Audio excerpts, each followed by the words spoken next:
Hi guys, it's Kelly, and today I'm filming my mid-August wrap-up. Everything's kind of crazy right now, so I wasn't originally going to do a mid-month wrap-up. I was just going to wait, but then I realized I've read 13 books so far, and if I wait till the end of the month, then I'm going to be rambling for like an hour, and you don't want that. So I'm just going to do it. So I'm taking a break. Today we are hardcore packing. The kids are with a babysitter, and I've spent the last 4 hours cleaning out closets and dressers and all of that stuff, so I need a break to do this video. You might hear like pounding and stuff while I'm doing this, because right now we have this company called 1-800-GOT-JUNK taking a bunch of our trash away. Like, we cleared out all the stuff from the basement, the garage that we're throwing out, and instead of going to the dump, they just come and pick it up. So you might hear some noises in the background. So like I said, read 13 books so far, and some of that is because of booktubeathon. I read 7 books for that, and then I've read, what would that make, 6 books since booktubeathon. So let's start. I'm going to do like I normally do, where I start with my higher ratings, go down to my low, and then back up to my high. But the first ones are going to be my booktubeathon in order from my favorite to my least favorite. And I have one that I didn't rate, so I'm just going to start with that. And that is, I read this graphic novel, Amulet, which is book 1 of the Stonekeeper. And this was so short. It's middle grade, and it was so quick, like 30 minutes to read, that I don't feel like I can really rate it. Like, I enjoyed it okay, I guess, but it just feels like so much a beginning of a story that I want to read a couple more volumes before I make any judgment on rating, because I don't feel like I could rate it fairly, because it is for children, and it was so short that it's not like I didn't like it, but I need to know where the story's going in order to know whether I will like it. And next, my 5-star read for booktubeathon was Ready Player One by Ernest Cline. I listened to this on audiobook, which is narrated by Wil Wheaton. And for those that don't know, Wil Wheaton is an actor. And one of the funny things is he was a popular actor in the 80s. This has a lot of 80s references in it. I think by now people know what this is about. I mean, it's kind of like a futuristic world. I think it's in, I can't remember when it is, maybe the 2050s. And at that point, a lot of people are kind of living their life inside this virtual reality world called the Oasis. And the guy who invented the Oasis, and who is like, has a lot of money, he dies, and he plants an Easter egg inside the game, and whoever finds it first gets to inherit all of his money. So it has a lot of 80s reference, because the man was a child in the 80s. And so I really enjoyed in the fact that I am a child of the 80s, and so I remember a lot of the stuff, and hearing it from Wil Wheaton's voice was really great, because I watched a lot of his movies when I was a child. I mean, there's even a point where he talks about himself, you know, like him narrating is talking about Wil Wheaton, which I found that part really funny. But you know, in all, I just really enjoyed listening to this book. I liked the whole video game like way the game like the game inside the book, it played out like a video game, and I liked that. It just gave me that feeling of childhood fun. I liked the relationships that were built. Like, the main character starts out pretty much alone, and he makes these friends who are the other people that are like the top people that are competing, that have made it farther in the game. And I just really like those relationships that he starts developing, even like a little romance kind of thing. So it just had everything. It is fun and action and friendships, and I just thoroughly enjoyed it. I also watched the movie as part of booktubeathon, where you're supposed to read a book and watch an adaptation, and I did not like the movie. And I think part of the problem was I basically finished this book, and 2 hours later watched the movie, and I think having them that close was just bad, because as a book to movie adaptation, it doesn't follow along close at all. Like, we lose a lot of the 80s references. They changed up the game like completely. The search for the Easter egg is much different in the movie. Like, all the challenges are different. So because of that, I didn't like it as much, because I just read this. And maybe if I had waited like a year, the way like in real life, if people had read this right when it came out and then watched the movie like a year or so later, I might have liked it better. But I don't know, because my husband also watched it with me, and he didn't like it, and he hadn't read the book recently. So I don't know, it just wasn't for me, the movie, but I really liked the book. It was very enjoyable. And then The next one for booktubeathon, which I think I had this cover both a book with green on the cover and a book of place I want, or something I want to do. And this is called The Forbidden Library by Django Wexler, and this is a middle grade fantasy novel, and it's the beginning of a series, and I really enjoyed it. 4 stars. And basically it's about this girl who ends up going to live with an uncle or distant relative that she's never met before, and there's kind of like a mystery happening in the house, and then she finds out there's a library, and she's forbidden to go inside the library by herself, and she's forbidden to like look at any of the books and do anything like that. So of course she ends up going into the library, and action, adventure, mystery ensues. And since it's middle grade, it's not like it's kind of predictable in the way the like suspenseful parts play out, but I thoroughly enjoyed myself. I really like the main character. Alice she is really brave, and she also uses her head. Like sometimes in books where like a kid or somebody is thrown into all these like things happening that are outside the norm, they make stupid choices, where I feel like Alice always made smart choices and really thought things through and like came up with clever ways to approach a situation. So I really liked her as a character, so I think I'll enjoy following her throughout the series. And also there is a talking cat as a side character in this that I love. Like he is like mocking and arrogant and just everything that I would expect a cat to be like if it talked. And so since I love cats, I really enjoy that, and I hope that he continues to be a character in the future books. Another 4-star read, I had several 4-star reads this month, so it was a good month, I think. It was Peter Pan by, who is this? JM Barrie. And this fulfilled my one with a beautiful spine. And I had never read Peter Pan. I've seen like some of the adaptations, and I really enjoyed like kind of the ridiculousness of this story. I mean, it sometimes follows the Disney, like at the beginning I felt like it followed, and then it goes like, once you get to Neverland, it really kind of veers off into more like vignettes of adventures, I kind of felt like. But I really thought it was fun and crazy and fantastical, and I really enjoyed it. And I would probably read it again with my children once they got a little older, because there is some more like violence in the book than there would be like in the Disney movie. So I'd wait till they were like more elementary school before we read it together. And the next 4-star read was Wire and Nerves Part 2 Going Rogue by Marissa Meyer, and this is illustrated by Stephen Gilpin. So this is a graphic novel that follows the end of the Lunar Chronicle series, and I had read volume 1 either a month or 2 months ago, and this pretty much picks up right where volume 1 ended. And I like this one a lot better. I think I only gave volume 1 3 stars, and part of that was like it just didn't feel like a complete story.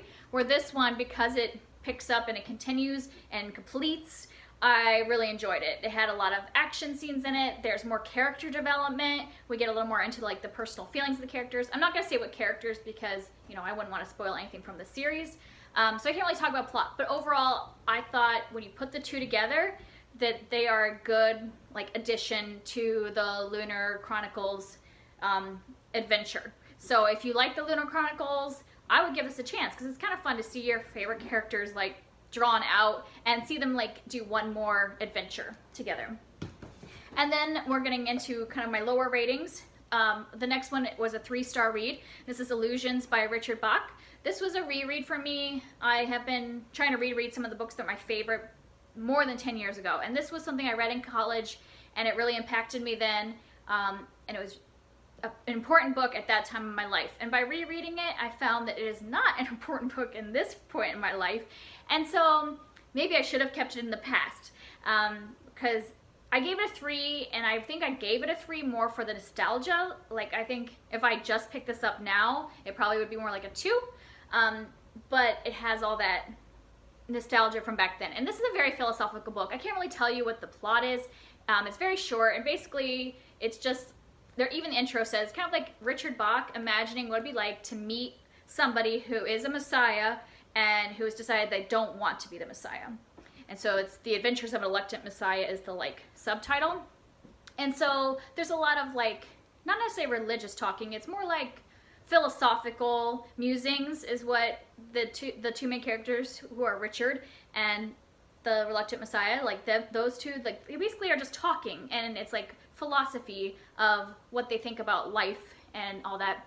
And I think when I was younger, I was looking and searching for like a philosophy of life, but now I kind of like know what I believe about a lot of things in the world that this would cover, and so it didn't really have any impact on me now. I mean, there's some fun stuff, like they are both pilots, and so there's a little bit about flying biplanes, because this would have taken place a while ago when people used to like fly biplanes and give people rides through like cornfields and stuff like that. So there is some of that kind of fun stuff, but it's just not for me anymore. So I don't know if I would recommend it at all, unless you're looking for something a little more philosophical.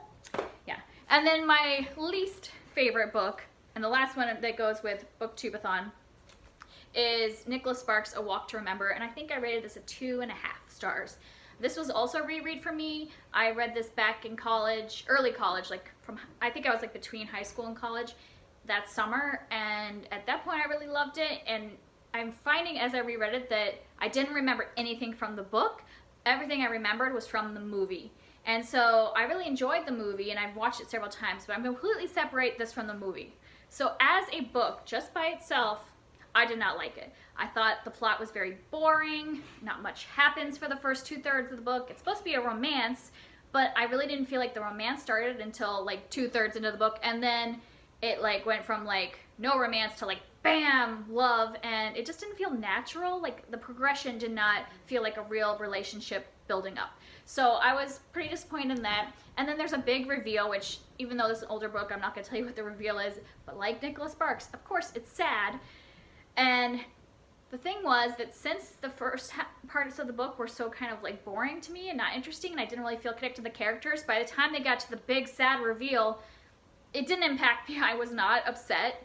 Like, I mean, yes, what the reveal is a sad thing, but I didn't personally feel that sad because I didn't feel connected to the characters.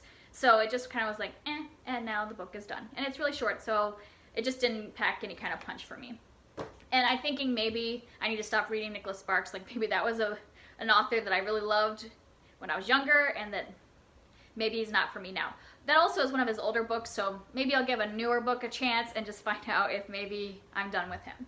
Now the rest of the books are all from after booktubeathon, and I'm going to start like and move my way up to my 5-star read. And the next 3 I'm going to do all together because I listened to the Wayward Children's series, and since we're doing a lot of packing, I've went through a lot of audiobooks this week, because as I was packing I would just listen, and I listened to these back to back, and I think that I would suggest that as the best way, because when I started out just reading Every Heart a Doorway, I only gave it 3 stars, and then when I got to Down Among the Sticks of Bones, I'm like, oh well, this is much better, 4 stars, and then when I got to Beneath the Sugar Sky, I'm like 4 stars, and if you would put them all together, it makes this one more of a 4-star if I read them together. Does that make sense? That like by itself, it just didn't feel like a whole story. And the reason is these are really short. They're more like novellas, and so taken on their own, I don't think they're as good as if you were just to like put them together. And I think if she had put these 2 together as one book, it would have been a really excellent book. It might have even been a 5-star. Like it together, they make a complete story. This is a prequel actually, even though it was written second. So those 2 together to me make a whole story, and I enjoyed reading them together. So even though it's a prequel, you have to read them in publication order, because this one would spoil the mystery that's in the first book, which is sad because it would be better to be able to read this one first and then read the 2 together. So I almost, if I were to reread these, I would read 1 and 3 together and read the prequel separate, because it is kind of, this focuses on just like 2 characters, where this focuses on a whole group of characters. And I know this is not really making much sense. I'm sorry, because I'm trying to review the 3 stories in one. But basically, in the first book and the third, we kind of are at the school. This is a school for children that have gone through doorways to other worlds, and they've come back to Earth, and them kind of like dealing with that after having been in a world that they really like felt like they were a part of. And because they're at the school, there's a lot of characters. And since they're really short, you don't really get to know the characters. That's why I like to read them together, because then the character development happens more. Where this one, by itself, is only like basically 2 characters, so we get more of that character development and get to know these characters more. So that's why it was better by itself. Does that make sense? I hope that all made sense. In other words, I would say if you've never read them, read 1 and 3 together and then read the prequel separately, would be my opinion. Because I don't think anything in, like, nothing would spoil the prequel if you read the 3rd one before the prequel. Because it happens separately. Yeah. And then the next one is another audiobook, and this is a 3.5-star book for me, and it's I've Got Your Number by Sophie Kinsella. I've actually never read a Sophie Kinsella book. I know she's really popular in that kind of the chick lit category. I don't always gravitate towards chick lit, but because I was packing and I didn't want to like get a book that would be too much brain power, I want to be able to just kind of do stuff and have the book in the background. I thought chick lit's perfect for that, and this book was actually perfect for what I needed. And so even though I gave it 3.5 stars, it was like what I needed at the time. So I did enjoy it. And the narrator was good. Let's see, what's the narrator's name? I wrote it down, sorry. So it's narrated by Jane Entwistle, and she did a really good job. Like, she's British, and I liked the kind of British comedy and all that stuff. Oh, by the way, just a little side note, the 3 Wayward Children series are all narrated by different people. So it kind of like messes up a little bit of the continuity in my brain when I'm listening, but they all were great narrators. So I would still recommend them as audiobooks. Back to this one. So the basic plot of this is, it's a romance. It's like about a girl who finds a phone. She had lost her phone, got stolen, and she finds a phone in a trash can, so she starts using it and then finds out it was a personal assistance phone for this guy, and the guy of course wants it back because it belongs to the company, but she's like, no, I need a phone, so she keeps it. And then they start kind of like communicating back and forth because they're like sharing the phone since it actually belongs to him and his company. And so they kind of like are developing a friendship over text and stuff like that.